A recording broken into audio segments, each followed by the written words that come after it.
السلام علیکم ورحمۃ اللہ وبرکاتہ۔ ناظرین، ہمیں معلوم ہے کہ آج 21واں روزہ ہو چکا ہے اور یہ اخیر عشرہ چل رہا ہے جو کہ بہت زیادہ فضیلت کا حامل ہے۔ اللہ کے نبی صلی اللہ علیہ وسلم اخیر عشرے کے اندر اور زیادہ عبادت کو بڑھا دیا کرتے تھے، چنانچہ اما عائشہ رضی اللہ تعالیٰ عنہ کی ایک روایت ہے کہ اللہ کے نبی صلی اللہ علیہ وسلم ان النبی صلی اللہ علیہ وسلم كان اذا دخل العشر احیا لیلہ وایقظ اہلہ وشد میئزرہ، کہ اللہ کے نبی صلی اللہ علیہ وسلم جب اخیر عشرہ آیا کرتا تھا تو عبادت کو آپ صلی اللہ علیہ وسلم اور بڑھا دیا کرتے تھے۔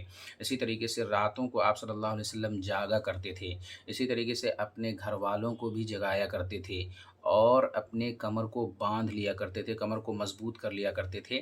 تو یہ اللہ کے نبی صلی اللہ علیہ وسلم کا طریقہ ہوا کرتا تھا کہ اخیر عشرے میں آپ صلی اللہ علیہ وسلم کی عبادت اور زیادہ بڑھ جایا کرتی تھی دوسرے عشروں کے مقابلے میں۔ لیکن ہمارے یہاں بالکل اس کے برعکس ہوتا ہے۔ ہمارے یہاں اس وقت تک آتے آتے لوگوں کے یہاں بہت زیادہ سستیاں پائی جاتی ہیں۔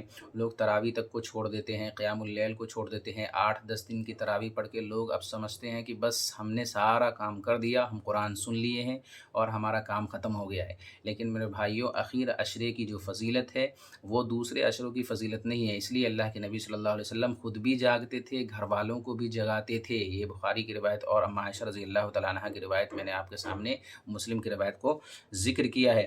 تو اس طریقے سے آپ صلی اللہ علیہ وسلم اخیر عشرے میں کیا کرتے تھے۔ اسی طریقے سے ایک اور روایت ہے کہ کان رسول اللہ صلی اللہ علیہ وسلم یجتہد فی العشر الاواخر ما لا یجتہد فی غیرہا۔ اللہ کے نبی صلی اللہ علیہ وسلم جتنی محنت اخیر عشرے میں کیا کرتے تھے، مسلم کی روایت ہے، جتنی محنت آپ صلی اللہ علیہ وسلم اخیر عشرے میں کرتے تھے اتنی محنت کسی دوسرے عشرے میں آپ صلی اللہ علیہ وسلم نہیں کیا کرتے تھے۔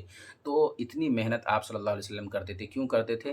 کیونکہ اس میں لیلۃ القدر ہے اور آپ صلی اللہ علیہ وسلم چاہتے تھے کہ لیلۃ القدر مجھے بھی نصیب ہو جائے، اور آپ صلی اللہ علیہ وسلم لوگوں کو حکم بھی دیا کرتے تھے کہ تم بھی لیلۃ القدر کو اخیر عشرے کی طاق راتوں میں تلاش کرو۔ تو یہ آپ صلی اللہ علیہ وسلم کا معمول ہوا کرتا تھا۔ اسی طریقے سے آپ صلی اللہ علیہ وسلم اخیر عشرے میں اعتکاف کا بھی اہتمام کیا کرتے تھے تاکہ لیلۃ القدر مل جائے۔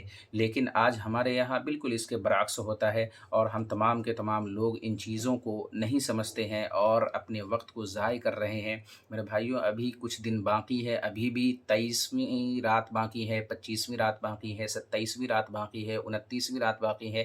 اللہ کے نبی صلی اللہ علیہ وسلم نے کہا ان راتوں میں تم لیلۃ القدر کو تلاش کرو۔ ایک رات تو گزر چکی، 21ویں رات، ابھی بھی اور راتیں باقی ہیں، لہذا سستی کو چھوڑیں اور اللہ رب العالمین سے زیادہ دعا کریں، روئیں، گڑ گڑائیں۔ اما عائشہ رضی اللہ تعالیٰ عنہ کی ایک روایت ہے کہ اما عائشہ رضی اللہ تعالیٰ عنہ نے اللہ کے نبی صلی اللہ علیہ وسلم سے پوچھا کہ میں لیلۃ القدر کو پالوں تو میں کیا پڑھوں اس رات کو؟ تو اللہ کے نبی صلی اللہ علیہ وسلم نے فرمایا کہ یہ دعا پڑھا کرو، اللہم انک عفو تحب العفو فاعف عنی، اللہم انک عفو تحب العفو فاعف عنی۔ اس دعا کا اہتمام کیا کریں۔ یہ اما عائشہ رضی اللہ تعالیٰ عنہ نے جب اللہ کے نبی سے پوچھا تھا کہ لیلۃ القدر میں کیا پڑھنا ہے تو اللہ کے نبی نے بتایا تھا اس دعا کا اہتمام کرنا ہے۔ لہذا لیلۃ القدر میں جاگنے کا بھی اہتمام کریں، راتوں کو جاگنے کا بھی اہتمام کریں، قیام اللیل کا اہتمام کریں، قرآن کریم کی تلاوت کریں اور زیادہ سے زیادہ اس دعا کا بھی اہتمام کریں۔ اللہ رب العالمین سے دعا کریں اللہ تعالی ہم تمام لوگوں کو کہنے سننے سے زیادہ ان باتوں پر عمل کرنے کی توفیق عطا فرمائے، آمین۔ السلام علیکم ورحمۃ اللہ وبرکاتہ۔